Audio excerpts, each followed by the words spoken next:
La team, nous voici. On est là comme promis. La vidéo sera pas du tout dans des contextes habituels qu'on a toujours fait.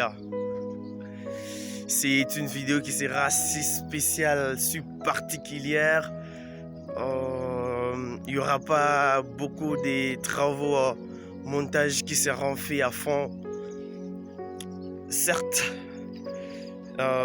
c'est à 20h que j'ai fait les derniers réglages sur cette vidéo. Je me suis dit que je devrais la publier, donc je vais la faire en direct comme ça. Vous voyez que je marche. Je me suis fixé pour objectif ces derniers temps de m'affronter à des choses qui m'effraient le plus, de combattre les regards des autres. Là, je suis en route et je vous fais une vidéo. Je me suis vraiment donné les challenges de faire des choses qui m'effraient le plus, de travailler plus dur sur moi-même. C'est pourquoi cette vidéo sera également pour mon propre développement personnel. Je l'apprécie et je crois, comme je vous ai promis, vous aurez un très bon contenu. Vous allez vivre des très belles choses et j'espère que ces conseils pourront vous servir. Trop vite, j'avais proposé de vous parler de la règle d'or. Waouh, c'est encore 6 heures. Là, on a fini de préparer cette vidéo, ces messages à 1h du matin. C'est encore 6 heures très tôt matin là. Je prends cette vidéo en allant au boulot. Ok, la règle d'or, il s'agit d'un livre écrit par Napoléon Hill. Oui, Napoléon Hill, on ne le présente plus. C'est un auteur, conférencier américain en développement personnel qui est né en 1883 et est décédé en 1970. Je crois que vous connaissez son œuvre le plus célèbre, c'est Réfléchissez et devenez riche, où il parle du pouvoir de l'esprit et du rôle que jouent les croyances dans notre succès personnel. Il y a une citation célèbre, la citation célèbre de Napoléon Hill est que tout ce que l'esprit de l'homme peut concevoir et croire, alors il peut les réaliser.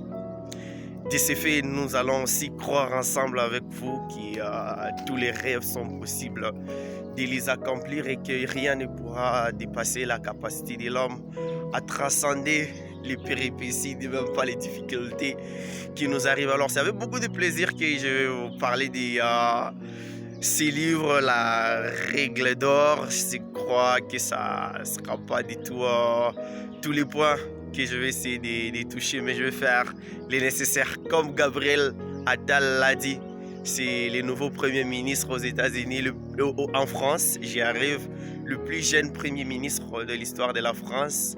Quand il a pris le pouvoir au début de cette année, il a dit ça c'est un signe de courage et de mouvement. Nous devons être courageux dans la vie. Il faut faire les mouvements, il faut avancer, il faut faire les progrès.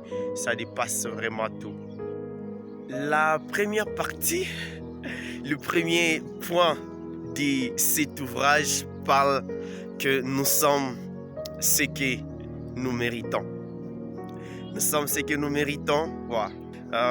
Là, il dit dans ce monde, comme Visca, sa groupe l'a toujours dit, la vie ne nous donne pas toujours ce que nous désirons, mais elle finit par nous donner ce que nous méritons.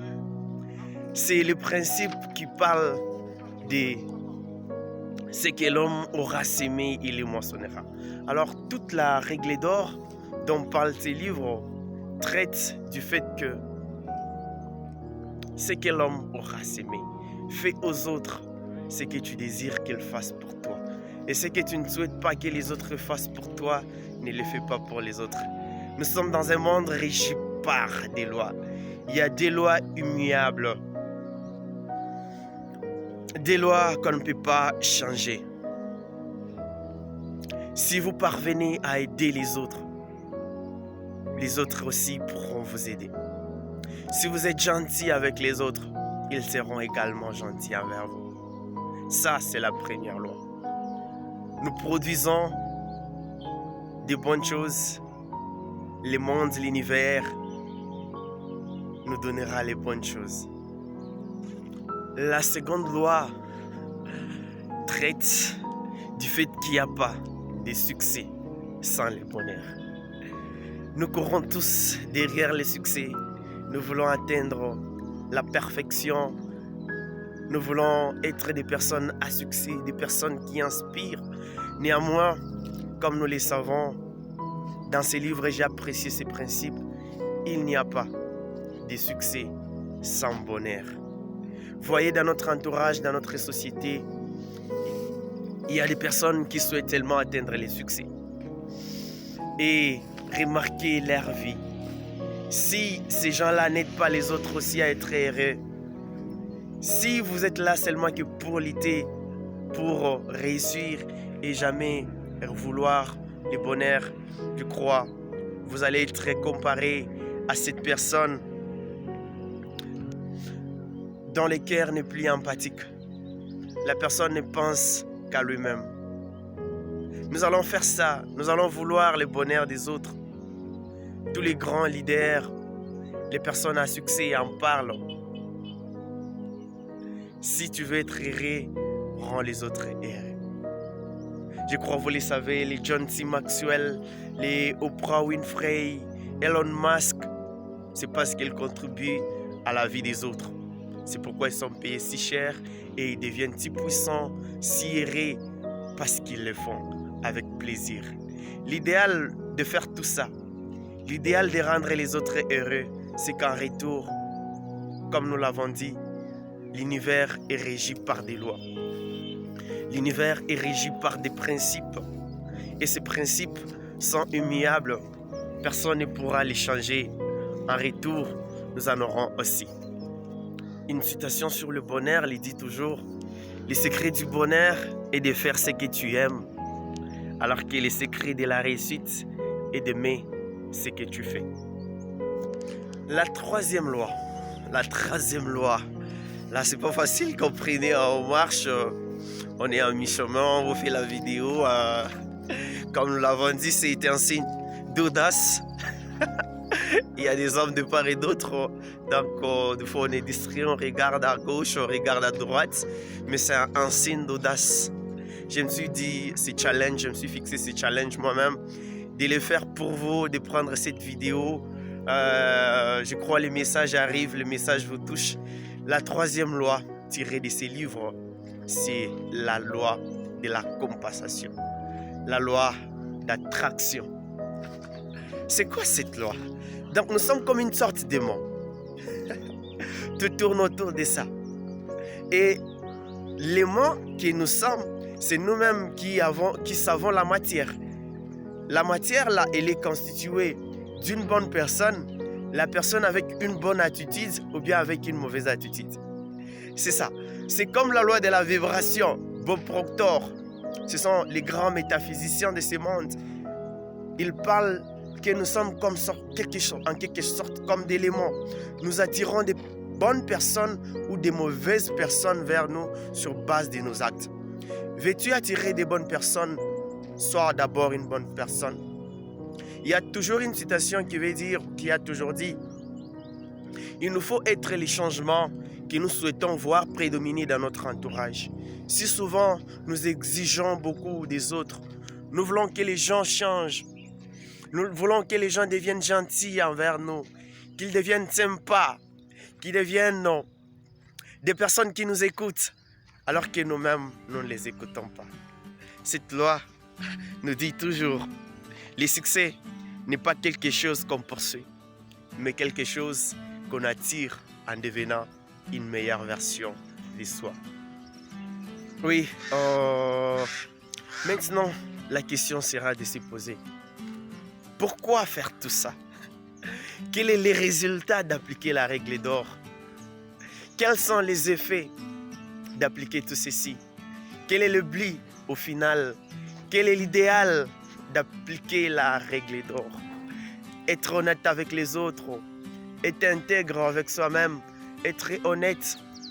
L'idéal, c'est qu'au final, nous récoltons ce que nous avons sémé.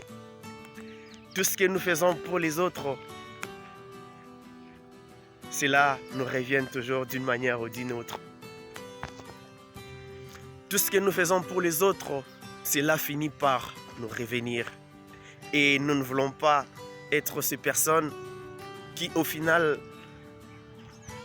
Alors nous ne voulons pas être ces personnes qui au final, c'est les gens qui récoltent les mauvaises choses, qui récoltent la tristesse. Nous voulons qu'à la fin de notre vie, que nous puissions être considérés comme une icône. Les légendes sont là, mais il y a peu d'icônes. Les gens qu'on a toujours dit, même à 20 ans, s'ils mouraient, ils ont laissé des traces. On continue à parler de Napoléon Bonaparte, de Albert Einstein, de Jésus-Christ, de Socrate. Oui, tout est possible. Nous sommes dans le monde des possibilités. Et je vous promets que les résultats seront époustouflants. Vous serez surpris du résultat que vous allez produire en appliquant ces lois. L'univers est régi par des lois. La loi de l'attraction, la loi de la gravité, la loi de la compensation. On fait le bien à la place du mal. Néanmoins, pour finir, une grande leçon que j'ai découverte du docteur Miles Monroe, c'est que la différence entre la sagesse et l'intelligence, c'est du faire au point que l'intelligent connaît la matière, l'intelligent connaît, l'intelligent possède l'information, alors que les sages appliquent. Là, je suis à la fin.